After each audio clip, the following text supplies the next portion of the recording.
Welcome everyone, and thank you for joining us on this webinar held as part of the Victorian Building Authority's Practitioner Education Series. My name is Luke Hamblin, Team Leader of the Technical and Regulation Building Team, and I'll be your host for today. Today's webinar is on small second dwellings and will have a runtime of roughly 60 minutes. Please note, this is a hybrid webinar that combines live streaming of the learning content with interactive polls and Q&As answered live by our technical team. We'll also be answering a number of your pre-submitted questions at the conclusion of the presentation, and that will include clarification around tiny houses, which I know is a hot topic. We really appreciate you all for taking the time to join us today to further progress your professional development, and we're hopeful that there will be some takeaways for practitioners of all experience levels. We will now begin the webinar. I would like to begin by acknowledging the traditional custodians of the land on which we meet today and pay my respect to their elders past and present. I extend that respect to Aboriginal and Torres Strait Islanders people attending the session today. Today, you'll hear from Tony C. Tony has been a technical advisor with the Technical and Regulation Building Team at the VBA for over 5 years.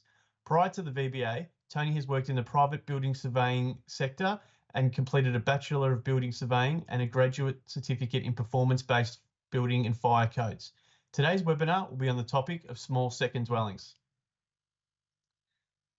As Victoria's building and plumbing regulator, the VBA is committed to ensuring a safe, confident and thriving industry and collaborates with stakeholders to enhance practitioner capability and conduct and protect consumer interests.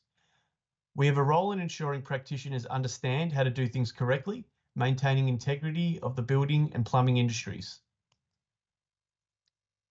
We provide general advice about applying the building and plumbing standards and the regulation of building and plumbing work. We publish material to assist carrying out the functions under the Building Act and the relevant regulations where regulations are unclear or ambiguous. We don't publish material that reproduced the regulatory requirements or provide specific compliance solutions. We don't set policy, but we support the industry to understand and comply with the rules. The VBA's scope covers guidance and interpretation of the Building Act, the building and plumbing regulations, the NCC and the Australian standards. What's not in scope for the VBA is policy-related issues, legislation that is still to be implemented and educational resources that are not for the purposes of providing technical content. Now, before we begin, I'd like to let you know that this session is being recorded and the link to this presentation will be made available on the VBA website along with our previous webinars. If time permits, we will be answering some of your pre-submitted questions during the Q&A session at the end of the webinar. Please still submit your questions via the Q&A chat function during the webinar, as the technical team is still available to answer your questions in the chat room. During the webinar, we will be conducting live polls that will be automatically appear on your screens. Please participate in these. Please also feel free to scan the QR code with your phone when they appear on the slides to direct you to the relevant website relating to the topic presented today. We will do our best to answer as many of your questions as we can during this webinar. However, we receive a large volume of questions and we may not have time to answer your questions during the webinar. After this webinar, we will collate all the unanswered questions and will provide an answer to as many of these as possible. A copy of the questions and answers will be sent out in the weeks following this webinar.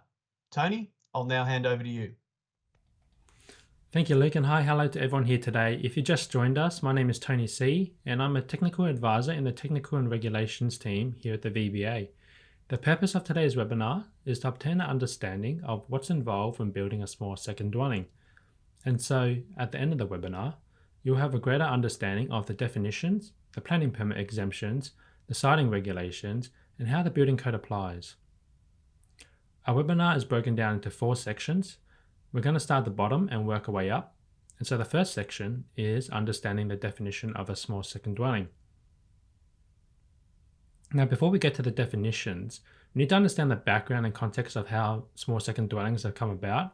Firstly, we have the Victorian Housing Statement, which outlined the state's plan to tackling our housing issues. Part of the statement identified the need to make building 2 houses on a lot easier by removing the need for a planning permit. And so the Department of Transport and Planning made changes to the planning and building system, which resulted from the trial back in 2020 at 4 different council areas. And for anyone that's new to the building industry, I just want to point out there's 2 key authorities involved. The first one is the planning authority, which is the council, which also looks after the building system as well, and the Victorian Building Authority, which looks after the building system more so from a state compliance perspective. Now, before I show you the definitions, you might be wondering why there are separate planning and building definitions as indicated on the screen there. The answer is that there are separate definitions to suit each framework, so the planning and building framework. For example, the classification of buildings from the building system in the National Construction Code, Class 1A buildings, for example, doesn't exist in the planning system, so it wouldn't make sense to include that term in the planning system definition. So here's the definition from planning. It says a small second dwelling is a building with a gross floor area of 60 square meters or less on the same allotment as an existing dwelling and used as a self-contained residence. It then goes on to list the normal facilities you expect a dwelling to have. And you might have noticed that there's no mention of the number of small second dwellings you can have on a lot in the definition. This doesn't mean that you can build more than one small second dwelling. It's instead contained in the conditions for a planning permit exemption, which we'll go through later in the webinar.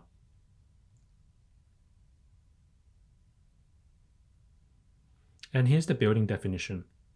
It's effectively the same thing that states that, except that it states that it must be a Class 1A building that is self-contained and the allotment has an existing Class 1 building that is not a small second dwelling. So it includes the term Class 1A building to suit the building framework.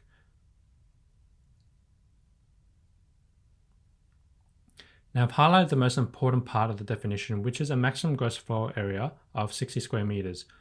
So you might be wondering why 60 square meters. That's because it's from the trial where they decided that 60 square meters is the appropriate floor area.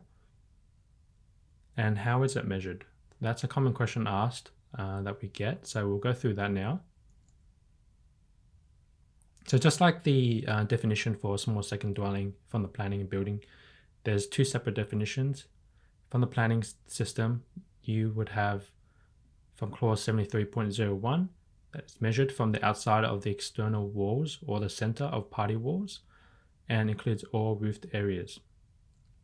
From the building system, you could use the definition in the volume 2 of the National Construction Code, which says in relation to a room measured within the finished surfaces of the walls. So which of these two definitions should we actually use? And so the answer is actually the planning definition for a number of key reasons. The first reason being that in terms of hierarchy, the planning system sits above the building system because it tells us what we can and can't use the land for. And secondly, the floor area of a small second dwelling, if it exceeds 60 square meters, then by definition, it can't be considered a small second dwelling under the planning system. And lastly, building surveyors, we can't issue a building permit unless a planning permit has been obtained or is exempt. So ultimately, we need to use the planning definition because we first need to know whether it's a small second dwelling in the planning scheme and whether it requires a planning permit or not. So let's break down the definition to its three parts. The first part, it says it's measured from the outside of the external walls. That one's pretty straightforward as highlighted in the photo there. The second part is from the center of party walls to the outside of external walls. Again, pretty straightforward as shown in the photo. And the third part is to include all roofed areas. This is where it can get a bit tricky because as you can see in the various photos, it may depend on the design of the roof area and the extent of it, whether it's included or excluded. Ultimately, the decision will rest with the local council because, again, it is a planning definition and we first need to ascertain whether it is a small second dwelling under 60 square meters and whether it is exempt from a planning permit. So for building surveyors, we recommend that you include the outdoor roofed areas that aren't simply just eaves in the floor area calculation. And if the result of that is that the building is more than 60 square meters, then we recommend that you ask the applicant to provide a planning certificate of compliance, for example, from the council confirming that a planning permit is not required, and to keep a record of that as part of the building permit application.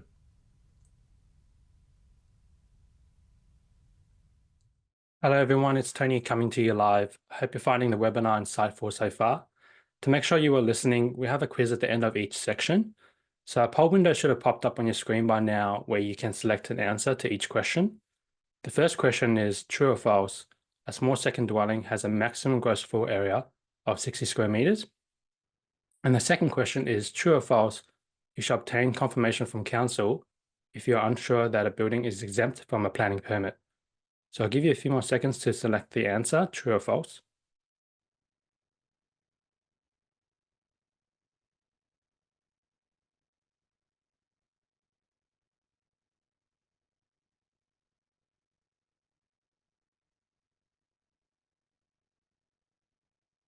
Okay, I've got the results now. Good news, the majority of you got both questions correct. So 97% of you got the first one correct and 3% got it wrong. And the second question, 100% of people got it right. So that's awesome. We'll now continue on with the webinar.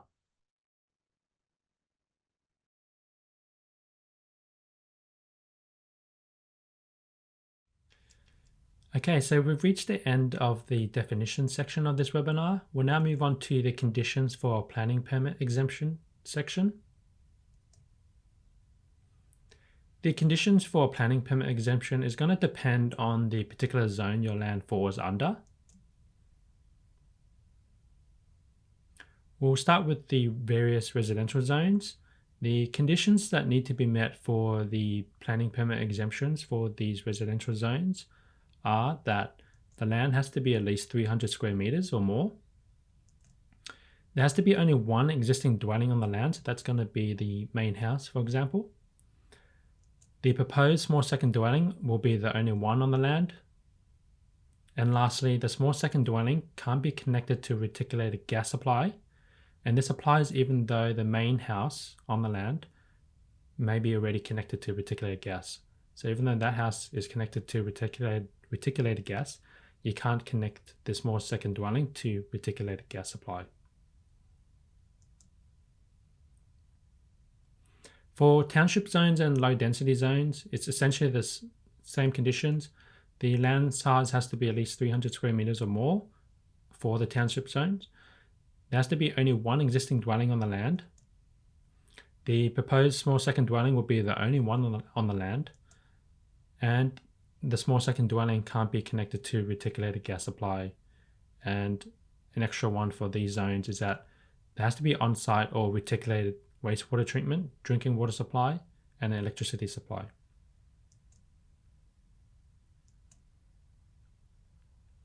For rural living and rural activity and farming zones, similar conditions, there has to be only one existing dwelling on the land. The small second dwelling will be the only one on the land. Small second dwelling can't be connected to reticulated gas supply. There needs to be on-site or reticulated wastewater treatment, drinking water supply, and electricity supply. An extra one for these zones is that there are special setback conditions that need to be met that are stipulated in the zone or scheduled to the zones for these rural and farming zones. And lastly, for green wedge and rural conservation zones, you are allowed to build a small second dwellings on these zones, except that a planning permit will always be required for these zones, so they don't get an exemption. And as part of the planning permit, you have to meet the same conditions as the previous zones. And just quickly touching on other controls that may dictate whether you can build a small second dwelling on the land, such as covenants, section 173 agreements, overlays, and easements. Some of those may require a planning permit for those, such as an overlay, or you might have a covenant that says that you can only build one dwelling on the land, which then may restrict you in the ability to build a small second dwelling. So if you've got a covenant, for example, which is a title control, you may need to seek legal advice on how you can deal with that covenant in order to build a small second dwelling. And if you're a bit new to the planning and building industry, if you need to obtain a planning report, you can obtain one by following the steps on the screen there by going to the Planning Victoria website. Okay, we just covered off on the planning exemptions and the zones that allow a small second dwelling. As mentioned at the start of the webinar, planning is regulated by councils, so we haven't gone into too much detail about planning. If you want to know more about planning, there's a really good comprehensive guide to the planning system on the Planning Victoria website. And of course, you can consult with the council planning department or a town planner. So we'll quickly do a quiz again, with the first question being true or false. Is it possible to obtain a planning permit if you don't qualify for planning permit exemption? And second question is it true or false? A common condition for planning permit exemption is that reticulated gas cannot be connected to the small second dwelling. Just give a few more minutes for people to answer.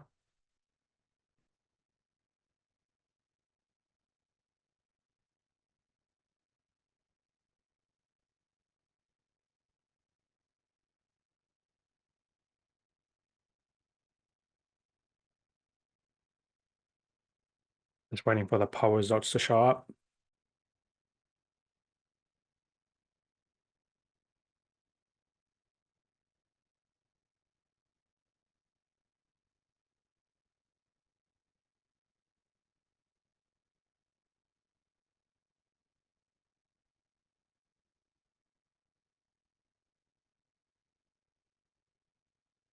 Okay, so the answer to both questions is true. And all of you guys got both questions right, so that's awesome again. Okay, so we've reached the end of the planning permit exemption section. We'll now move on to the next section, which is about the siting regulations that apply to small second dwellings as part of the building permit. So in this section, I'm not going to go explain every single siting regulation in detail because we already have a detailed siting webinar about siting, and we've just released the updated siting regulation practice note, SI01. So you can watch that webinar on the VBA website. And instead, for this section, I'm just going to list the siting regulations that apply to a small second dwelling and make mention of some important points as we go along. So the minimum setback under Regulation 74 applies as normal and will of course depend on the setback of any adjoining allotments.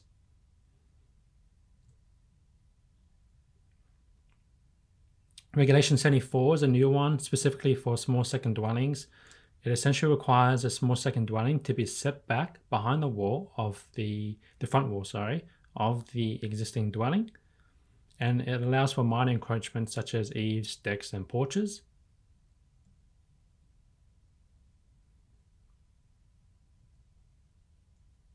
Side and rear setbacks will apply as normal to the small second dwelling based on the height of the small second dwelling.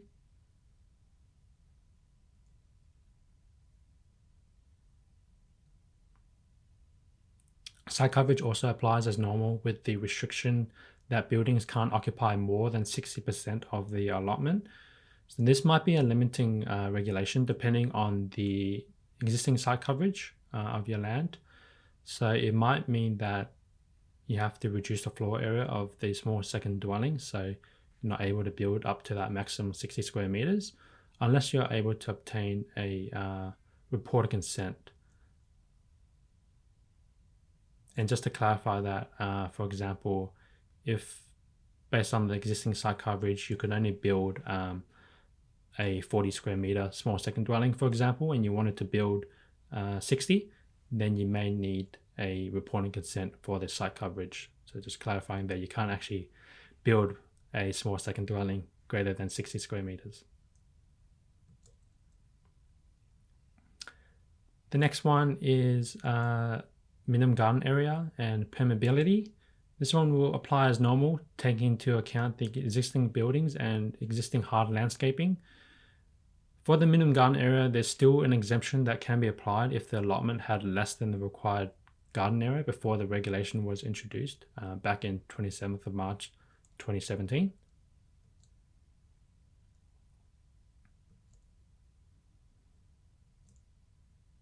Regulation 86 is a new regulation specific for small second dwellings. It is a private open space that is 8 square meters with a minimum dimension of 1.6 meters.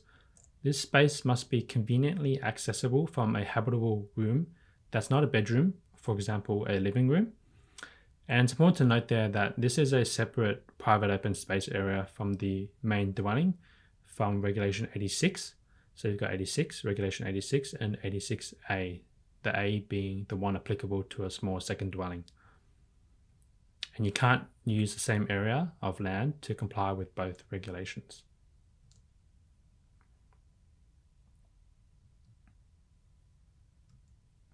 Regulation 86B is a new regulation and probably the one most of us would be unfamiliar with. The purpose of this regulation is to provide a clear path to the small second dwelling for safety and accessibility purposes and for emergency purposes. And despite the name of the regulation, it shouldn't be mistaken as a path designed for disabled access. The requirements of this regulation is that it has to be a minimum of 1 meter wide if the path to the small second dwelling is 30 meters or less. If the path from the front street is more than 30 meters, then that path has to be a minimum of 1.8 meters wide. It has to have a clear height of 2 meters and not steeper than 114, and across 4 not greater than 1 in 40, and is sealed or has all-weather access.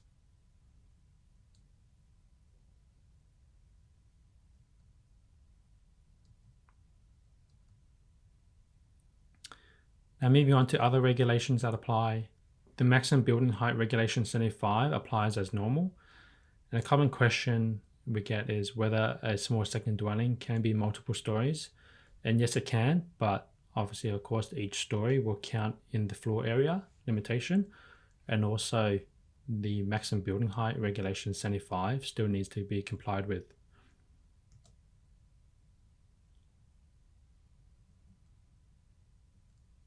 Regulation 80, walls and carports on boundaries will apply as normal. It's important to note that existing walls and carports on the boundary will already count towards the maximum length for that boundary. So you still have to factor in the existing walls and carports on the boundary.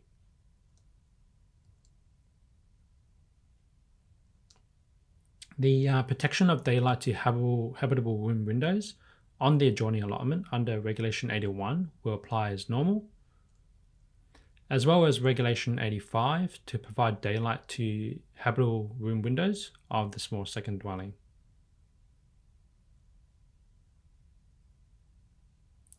The protection of solar access to north-facing habitable room windows on the adjoining allotment under Regulation 82 will apply as normal.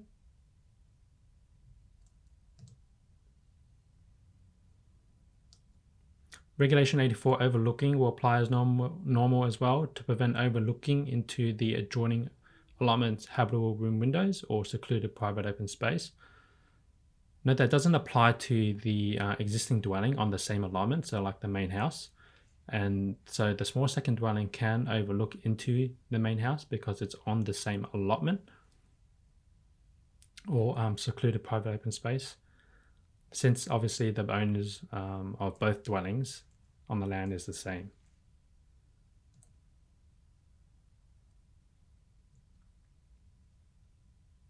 The protection of sunlight to the recreational private open space of the adjoining allotment under Regulation 83 will apply as normal. With 83, like the previous one, doesn't protect overshadowing on the same allotment, so the small second dwelling can overshadow over the same allotment, so the backyard of the main dwelling, for example.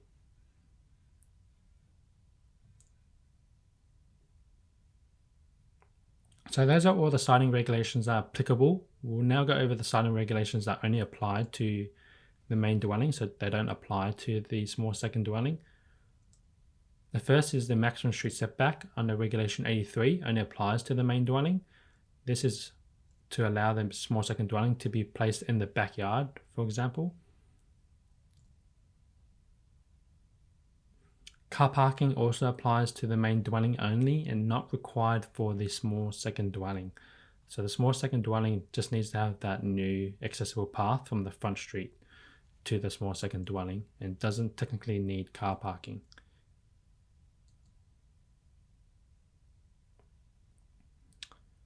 And of course, as there's a separate private open space regulation, Regulation 86, the new one for small second dwellings, the Regulation 86 for the main dwelling doesn't apply for that private open space. So normally the private open space for the main dwelling is 80 square meters or 20% of the allotment.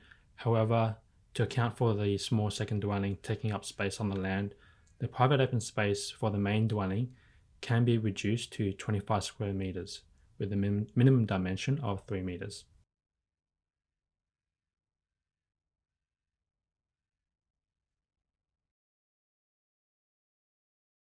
Hello again, everyone. I hope you were able to get an understanding of the siding regulations that apply to a small second dwelling. If you were wanting a more detailed explanation of the siding regulations, as mentioned at the start there's a recent siding webinar that we recorded and that you can watch. We also have two practice notes on our website, SI01 and SI03, which go hand in hand in explaining the siding regulations in more depth. So check those out on our website. We'll now do a quick quiz. A poll again should have popped up for you.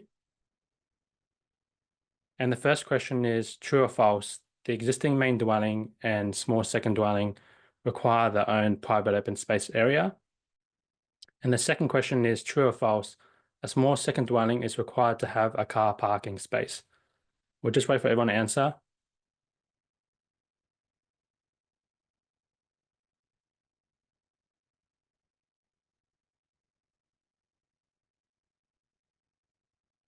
Okay, so the answer to the question 1 is true. And the answer to question 2 is false. And just looking at the results there, the majority of people got it correct. Okay, we've reached the end of the siding regulations section. We'll now move on to discussing the National Construction Code that applies to the small second dwelling as part of the building permit. So remembering that a small second dwelling is classified as a Class 1A building under the building definition, this would then mean that Volume 2 of the National Construction Code will be applicable, and the code applies in full to a small second dwelling. So they have to comply with all requirements of the code, including the livable housing standard and the energy efficiency standard. And so we'll go through some key parts of the code that applies in the next slides. The first one being the facilities that a small second dwelling must have. Sure, most of you are aware the building code lists the facilities that a dwelling must have. So going back to the start of the webinar, I showed you the planning definition, which listed out the facilities that a small second dwelling must have under planning. They were a kitchen and food preparation facilities, bath or shower, toilet and wash basin, and lastly, clothes washing facilities being a wash tub and a space for washing machine.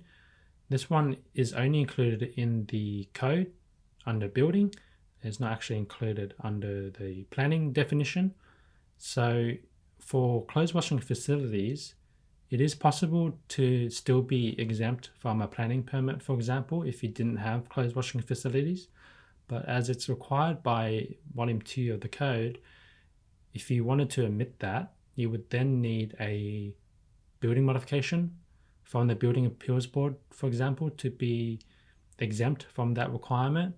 Or if you wanted to come up with a different solution, you would need a performance solution under the building code for the clothes washing facilities. Moving on to fire safety. So the normal fire safety requirements will apply, including the fire separation and smoke alarm requirements. With the smoke alarm requirements, you don't actually need to interconnect the smoke alarms that are in the small second dwelling and that are in the main house. They don't have to be interconnected because they are technically two separate dwellings. So for fire separation for the small second dwelling, as it's considered a separate Class 1A building from the main house, this means that it has to be at least 1.8 meters away from if it's within 1.8 meters, then of the existing house, then that wall, both walls of the small second dwelling and the main house needs to be fire rated. And of course, if the external wall of the small second dwelling is within 900 mil of the boundary, then that external wall will also need to be fire rated.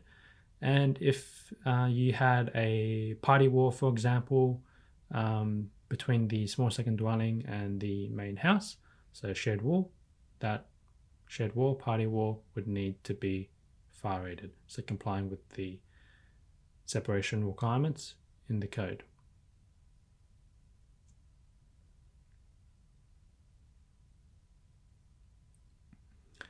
So moving on to livable housing now. As I mentioned before, the livable housing requirements will apply as normal to the small second dwelling.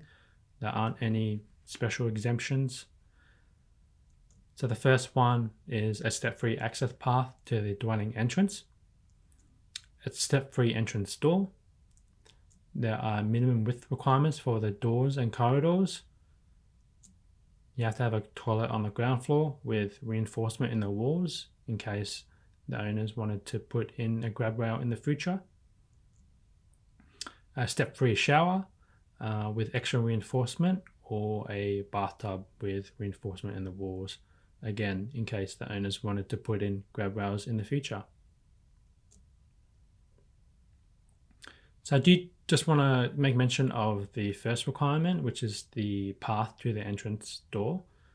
So compliance with the Siding Regulation 86B, which requires a path from the front street, is different to the path requirements for the small second dwelling, which gives you the option of for the path to start from the car parking space or garage or a carport, for example.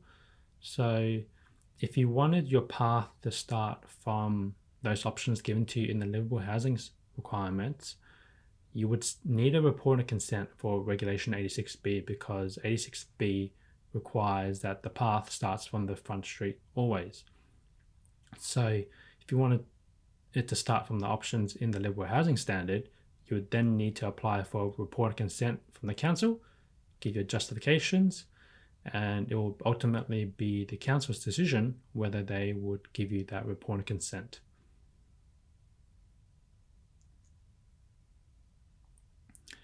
So that's all for livable housing. It's still relatively new set of requirements. So if you want to learn more about it, we did do a webinar not too long ago, which you can watch on our website, on our Practitioner Education Series page. Okay, I'm back for our last quiz. I hope that section answered some of the questions you may have about the National Construction Code and small second dwellings. I've just been made aware that the poll window is not appearing for some of you, so we do apologize for that and look into why that's happened and make sure it's fixed for future webinars. We can still go through the questions. So question 1 is true or false? A small second dwelling must comply with volume 2 of the National Construction Code. And question 2 is true or false? The livable housing design standard applies to small second dwelling. So I'm sure everyone would have got that right, and the answer is true for both questions. We'll continue on with the webinar. Okay, we're now nearing the end of this webinar, and before we finish off, I just want to clarify dependent persons units and the differences a dependent persons unit has as opposed to a small second dwelling. So the key limitation with dependent persons unit is that the occupants must be dependent on the residents of the main dwelling on the same land. Another limitation is that it must be designed to be movable based on the definition within the planning scheme. The siding regulations don't apply to dependent persons unit, but they do for a small second dwelling. And lastly, dependent persons unit can't be rented out to anyone because of that occupant dependency link with the main residents of the main house. So currently dependent persons units are subject to a transitional period, so they can still be built in this point in time. And so your decision whether to build a dependent persons unit or small second dwelling will depend on your specific circumstances and needs and objectives, taking into consideration the pros and cons of dependent persons units and small second dwellings. So, for example, if you need something that's temporary in nature and don't want to be restricted to the siting regulations about its positioning on your land, then you may choose to build a dependent persons unit, knowing that one day you will have to remove it from your land once the occupant is no longer dependent on the main residence. So we've reached the end now. We've covered off on all 4 sections of this webinar. I'll now re-invite Luke to go through the pre-submitted questions that we've received. Okay, thanks Tony for that presentation. That was excellent, and I hope everyone who enjoyed it and was able to take away a better understanding of the topic. So yeah, as Tony mentioned, that concludes our learning content section, and we're going to jump into some pre-submitted questions. Just before we do, any questions that were missed in the Q&A, we're going to collate and publish, and in the coming weeks, and you should get an email notifying you of that also. Okay, so let's jump into some of the pre-submitted questions and answer those. So question 1, does a 7-star energy efficiency requirements apply?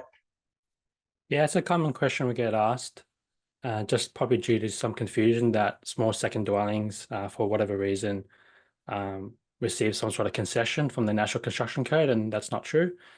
So yes, it does apply, and overall compliance with the energy efficiency requirements shouldn't be any more difficult than a typical size dwelling, since the small second dwelling is smaller than a typical size dwelling.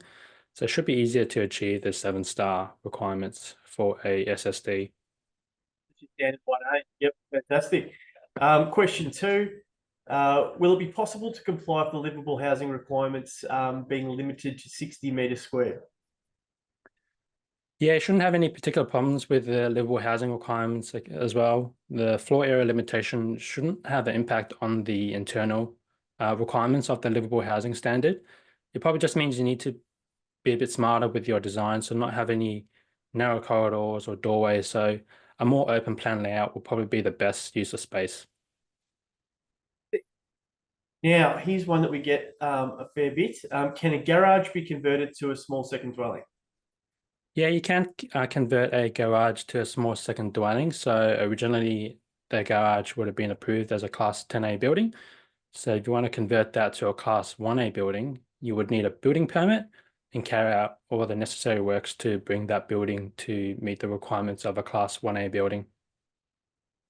Fantastic. Moving on to our next questions. Do you have to have interconnected smoke alarms between the main dwelling and the small second dwelling? Yeah, good question. You don't need to interconnect the smoke alarms because a small second dwelling is a separate building to the main house. So you don't need to interconnect the smoke alarms in each of those dwellings. Fantastic. And now here's one, probably our number 1 question with SSDs.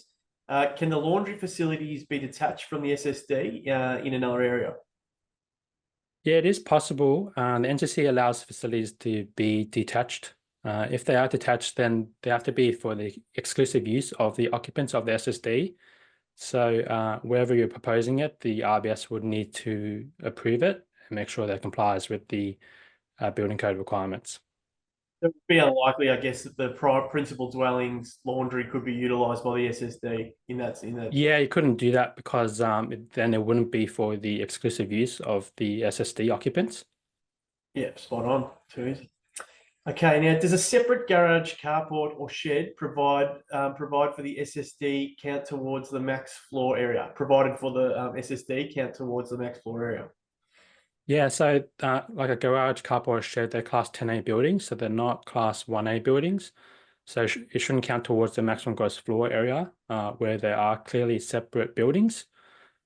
Where they do share the same roof, it could mean that they are counted in the total floor area. In that situation, it would be best to confirm with the council building department, sorry, the planning department, if the building is under 60 square meters and exempt from a planning permit. To our next one. So Regulation 86B, the accessible path to the SSD. Please provide clarification on what is considered an obstruction in that path. Yeah, that's a good question. Regulation 86B requires an unobstructed path from the front street to the small second dwelling. And the purpose of that regulation is to provide a safe path to the small second dwelling for the occupants and emergency services. So objects in the path, such as letterboxes, gates, water tanks, garage doors, can't be in the path to the small second dwelling. We do have a bit more on that in our practice note, SI03. So I recommend looking at that practice note if you want to know more about that. Yeah, it talks about a 2 meter clearance, and I guess like that would include things like, you know, thick tree branches or overhangs that are into that space as well. So yeah, very good. Okay, so now regulation 86B, what does the sealed or all-weather access path actually mean? Yeah, another really good question. So regulation 86B says that the path to the small second dwelling has to be sealed or have all-weather access. It doesn't clarify in the regulation what that means or give examples. So the VBA, we would consider that the path made of concrete, paving, or bricks to be okay. And that's mentioned in the new practice note SI03 for small second dwellings.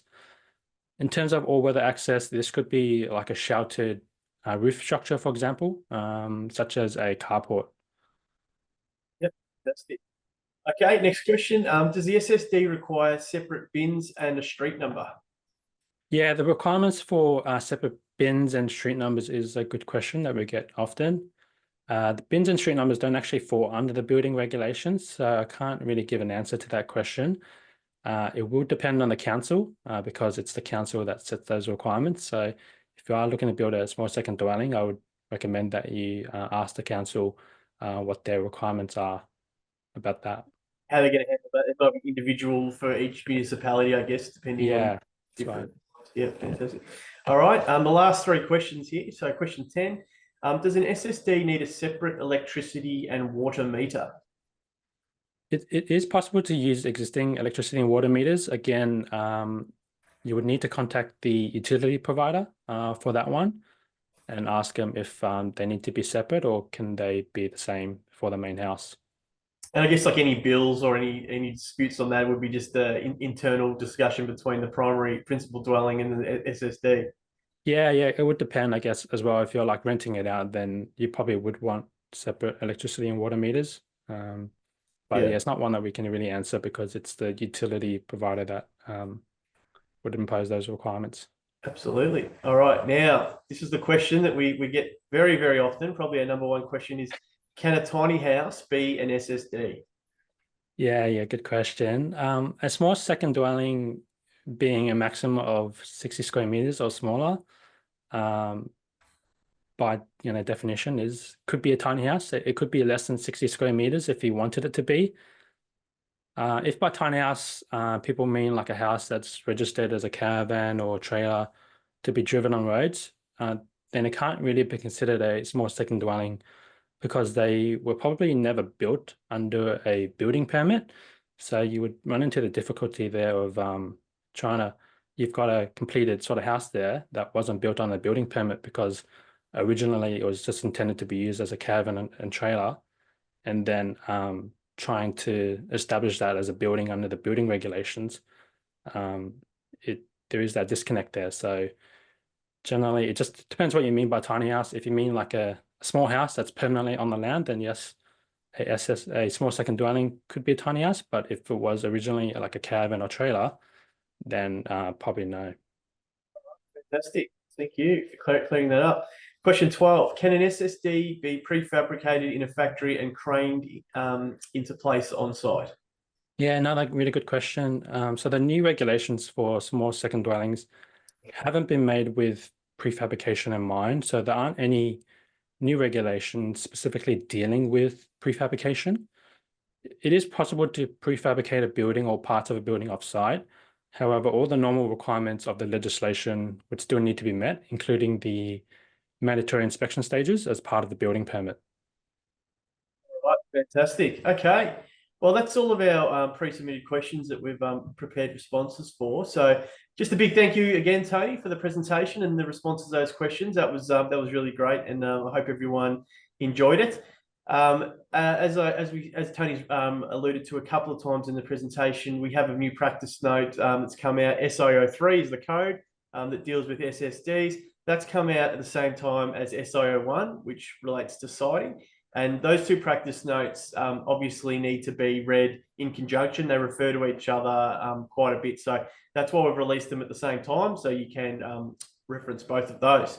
Now, I've just got a quick statement. So while the VBA, we the VBA believe that the information presented today is currently accurate, we've got a statement from the Department of Transport and Planning, which I'll read out now.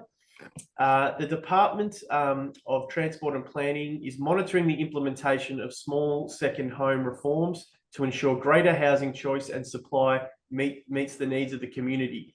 Following consultation with government, industry and peak body stakeholders, DTP is expecting to make recommendations on further reform, if necessary, later this year. So at the moment, all what we've presented, we believe, is to be the current up-to-date information. However, there may be some reform with DTP, who set the regulations, and they're taking on board some industry feedback. So just to keep a mind out on that. Now, if that happens, we'll let you know as soon as that happens through our channels of communication. That's right. So, as I said a couple of times, all the unanswered questions will collate. We'll get answers to as many of those as possible and send out in the coming weeks. That's the conclusion of our webinar today. We'll be soon sending out an email that includes a webinar survey, as well as proof of attendance link for today's webinar and slideshow. To find out about our next practitioner education webinar will be held, please visit our website in the coming days and keep an eye out for our emails. Thank you very much for joining us.